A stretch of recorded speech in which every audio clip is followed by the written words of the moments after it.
Hello. I'm going to be outside, so I'm just going to record this and upload it. So I'm going to go ahead and read Seeing with the Eyes of Love from the Mastery of Love. I need to start doing my gratitude journal again every day. It's inspiration. Gives you your 3 goals. You start your day every day with 3 things you're grateful for. And I had slipped out of my routine of doing these things. And I got this new little journal. Some are born great, some achieve greatness, and some have greatness thrust upon them. By William Shakespeare. So, I'm going to sit out here and enjoy the weather while I can. Seeing with eyes of love. And where does that come from? Your heart, not your head.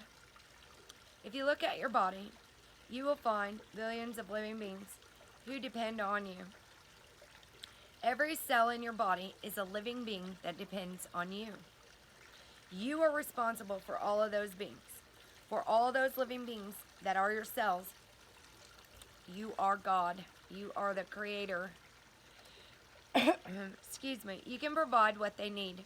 You can love all those beings, or you can be so mean to them.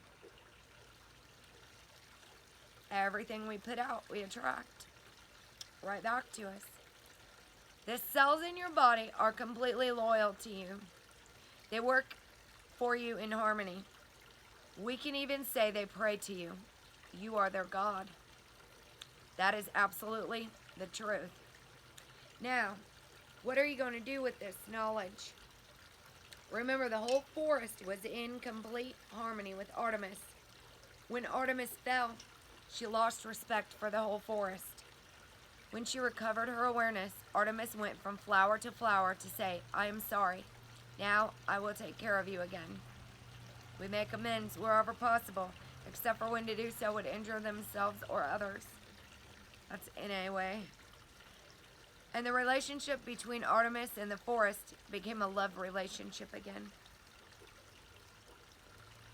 The whole forest is your body. And if you just acknowledge this truth, you will say to your body, I am sorry. I will now take care of you again. The relationship between you and your body, between you and all those living cells that depend on you, can become the most beautiful relationship. Your body and all those living cells are perfect in their half of the relationship, just like the dog is perfect in his half. The other half is your mind. Your body takes care of its half of the relationship, but the mind is the one that abuses the body, mistreats the body, that gets so mean with the body. Just look at the way you treat your cat or dog. If you treat your body the same way you treat your pet, you will see that it's about love. Your body is willing to receive all the love from the mind, but the mind says no. I don't like this part of my body. Look at my nose. I don't like my nose. My ears, they're too large. My body is too fat. My legs are too short. The mind can imagine all kinds of things about the body. Your body is perfect the way it is, but we all have those concepts about right and wrong, good and bad, beautiful and ugly. These are just concepts, but we believe them, and that's the problem. With the image of perfection we have in our mind, we expect our body to look a certain way, to act a certain way. We reject our own body when the body is completely loyal to us. Even when our body can't do something because of its limitations, we push our body, and our body at least tries. See, today I was good, and my kid and I shared a nice fresh mango and had a banana. And so I'm weaning myself to 1 cup of coffee in the morning and 1 at afternoon, and we'll see if I need 1 more later. I'm trying to break from drinking 3 or 4 cups of coffee before 2. and drinking plenty of water. And I actually just Googled distilled water and spring water. And I like that it's clean of the bacteria and stuff, but there's still minerals and stuff in it. I don't like it to be completely free of everything. I like earth minerals. They're great. Look at what you do with your own body. If you reject your own body, what can other people expect from you? If you accept your own body, you can accept almost everyone, almost everything. This is a very important part when it comes to the art of relationship. The relationship you have with yourself is reflected in your relationships with others. If you reject your own body, when you are sharing your love with your partner, you become shy. You think, look at my body. How can you love me when I have a body like this? Then you reject yourself and make the assumption that the other person will reject you for the same thing you reject in yourself. And when you reject someone else, you reject him for the same things you reject in yourself. To create a relationship that takes you all the way to heaven, you have to accept your body completely. You have to love your body and allow your body to be free to just be.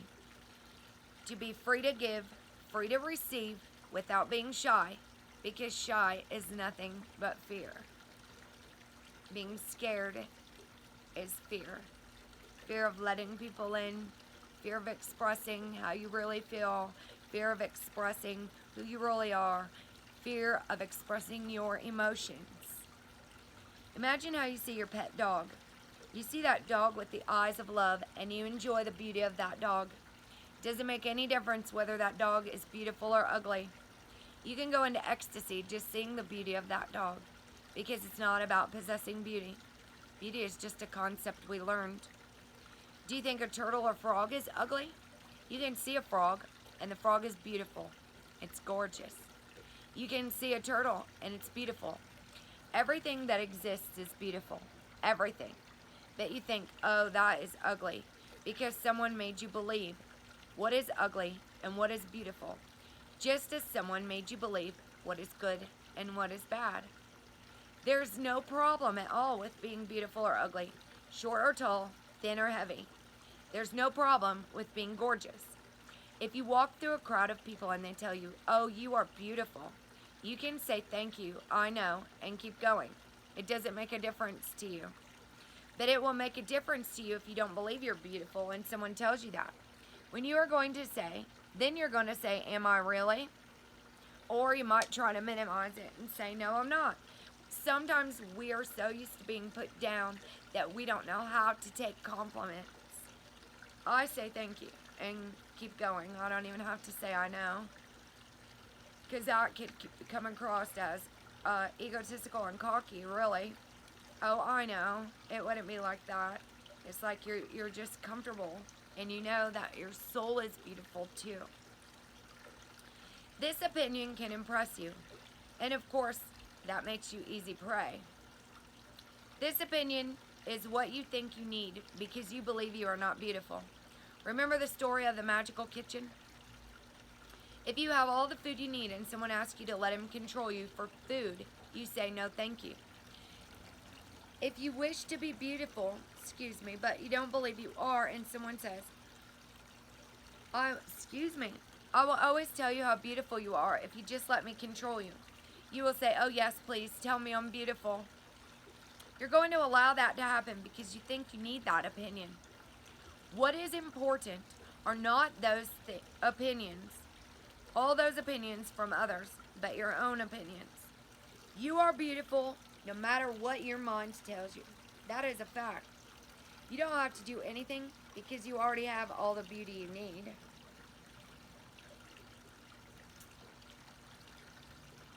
To be beautiful, you don't have any obligation to anyone. Others are free to see whatever they want to see. If others see you and judge you beautiful or not, if you are aware of your own beauty and accept your own beauty, their opinion doesn't affect you at all. Perhaps you grew up believing that you are unattractive and you envy beauty in others. Then to justify the envy, you tell yourself, I don't want to be beautiful. You may even have a fear of being beautiful. This fear can come from many directions, and it's not the same for everyone. but often it is the fear of your own power. Women who are beautiful have power over men, and not just over men, but over women. Other women who are not as beautiful as you are may envy you because you attract the attention of men. If you dress a certain way and all the men are crazy about you, what are the women going to say about you? Oh, she's a loose woman. You become afraid of all those judgments people have about you. This is nothing but concepts again. Nothing but false beliefs that open wounds in the emotional body. Then, of course, we have to cover these wounds with lies and denial systems. Envy is also a belief that can easily be broken with awareness. You can learn to deal with the envy of other women or other men because the truth is that each of you is beautiful. The only difference between the beauty of one person and the beauty of another is the concept of beauty that people have. Beauty is nothing but a concept, nothing but a belief. But you can believe in that concept of beauty and base all your power on that beauty. Time passes and you see you're getting old. Perhaps you're not as beautiful as you were from your point of view, and a younger woman comes along who is now the one who is beautiful. Time for plastic surgery. Try to keep the power because we believe that our beauty is power. Our own aging starts to hurt us. Oh my God, my beauty is going away. Will my man still love me if I'm not as attractive? Now we can see other women who are more attractive than me. We resist aging. We believe that because someone is old, it means she's not beautiful. This belief is completely wrong. If you see a newborn baby, it is beautiful. Well, an old person is also beautiful. The problem is the emotion we have in our eyes to perceive what is and what is not beautiful. Everything is beautiful. We have all these judgments, all these programs that put limits on our own happiness, that push us to self-rejection and to reject other people also. Can you see how we play the drama? How we set ourselves up to fail with all these beliefs? Aging is something beautiful, just as growing up is beautiful. We go from a child to a teenager to a young woman or a young man. It is beautiful. To become an old woman or an old man is also beautiful.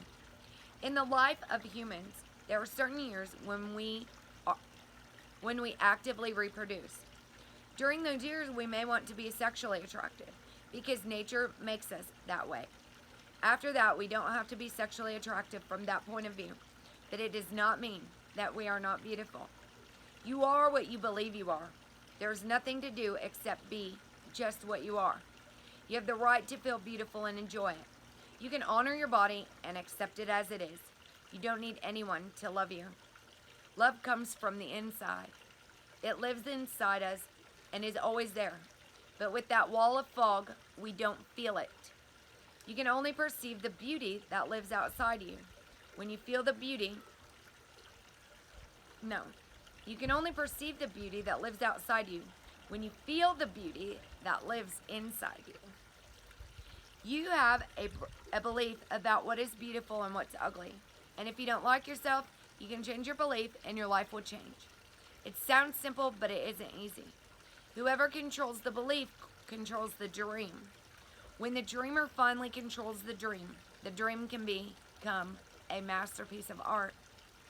You can begin by doing a puja for your body every day. In India, people perform pujas or rituals for the different gods and goddesses. In the puja, they bow to the idol, they put flowers near the idol, they feed the idol with all their love because these statues represent God. Every day, you can offer a devotional love to your own body. When you take a shower, when you take a bath, treat your body with all your love, treat your body with honor, with gratitude, and with respect. When you eat, take a bite, close your eyes, and enjoy the food. The food is an offering to your own body, to the temple where God lives. Do this every day, and you will feel your love for your body growing stronger every day, and you will never again reject yourself. Just imagine how you will feel the day you adore your own body. When you accept yourself completely, you will feel so good about your own body. You're going to be so happy. Then when you relate with someone else, Your limit of self-abuse is almost zero. This is self-love. This is not personal importance because you treat others with the same love, the same honor, the same respect, and the same gratitude you use with yourself. Can you see the perfection in a relationship like that? It's about honoring the God inside each other and goddess. The divine feminine, the divine masculine is in each one of us. The courage of the divine masculine that's in us is rising. There's divine feminine and masculine in each of us. We're not just one entire soul. It's had many past lives. When you make it your goal to create the perfect relationship between you and your body, you are going to have a perfect relationship with anyone you are with, including your mother, your friends, your lover, your children, your dog. When you have the perfect relationship between you and your body, in that moment, your half of any relationship outside of you is completely fulfilled. You no longer depend upon the success of a relationship from the outside.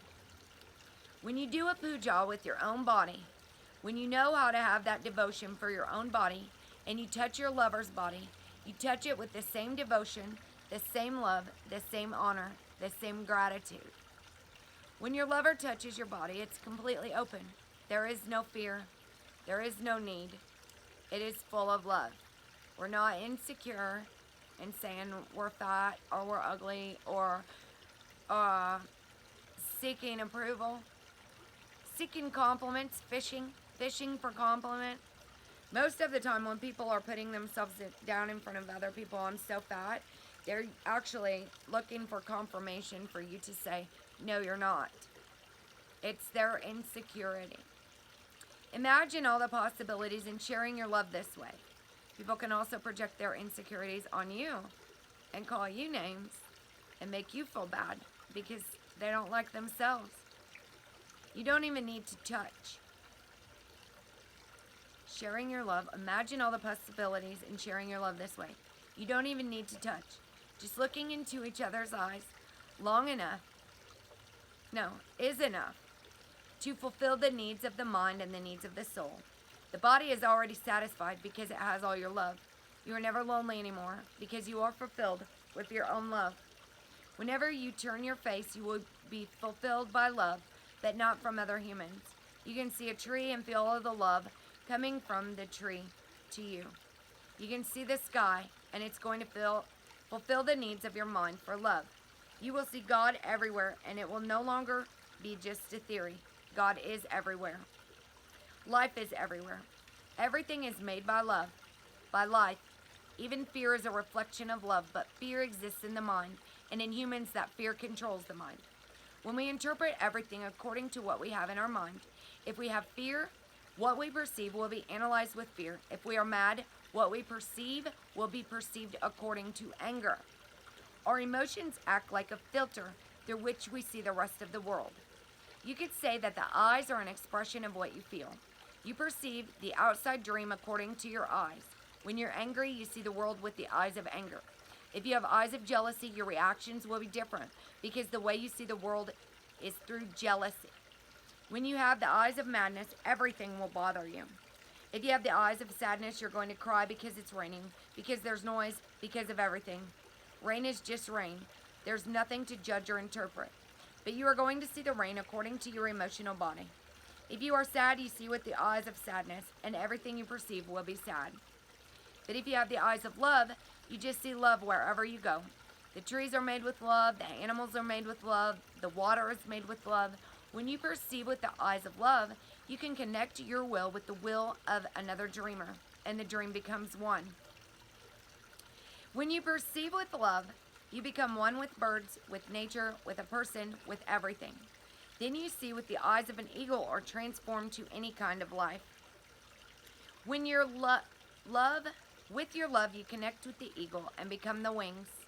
Those who hope in the Lord shall renew their strength. They will soar like the wings on an eagle. They will run and not be weary. They will walk and never grow faint. You become the wings. With your love, you connect with the eagle, and you become the wings, or you become the rain, or the clouds. But to do this, you need a clean mind. Clean the mind of fear and perceive with eyes of love. You have to develop your will until it's so strong that the hook with the other will and become one will. With the other will and become one will. Then you have wings to fly.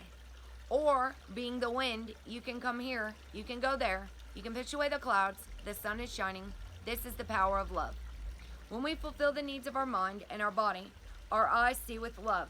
We see God everywhere. We even see God behind the parasite of other people. Inside every human is the promised land that Moses promised his people. That promised land is in the realm of the human mind, that only the mind that is fertile for love, because that is where our spirit lives, God, Goddess. If you see the ordinary human mind, it is also a fertile land, but for the parasite that grows the seeds of envy, anger, jealousy, and fear. In the Christian tradition, you hear of Gabriel coming with the trumpet for resurrection, and everyone comes out of his grave to live in the eternal life. That grave is the parasite, and the resurrection is the return to life, because you are alive only when your eyes can see life, which is love. You can have a relationship that fulfills your dream of heaven. You can create a paradise, but you have to begin with you. Begin with complete acceptance of your body. Hunt the parasite and make it surrender. Then the mind will love the body and will no longer sabotage your love. It's up to you. It's not up to anyone else. But first you're going to learn how to heal your emotional body. And that's it. You guys have a beautiful night. I'm clocking out for now. I've got some things I've got to go do, but I've been out here connecting with nature and moving some lavender and doing some other things around and trying to think about and prepare for the upcoming cold season. And so, bless you all with love and light. I send you love and light from America in East Central Illinois to each and every one of you. Have a beautiful night.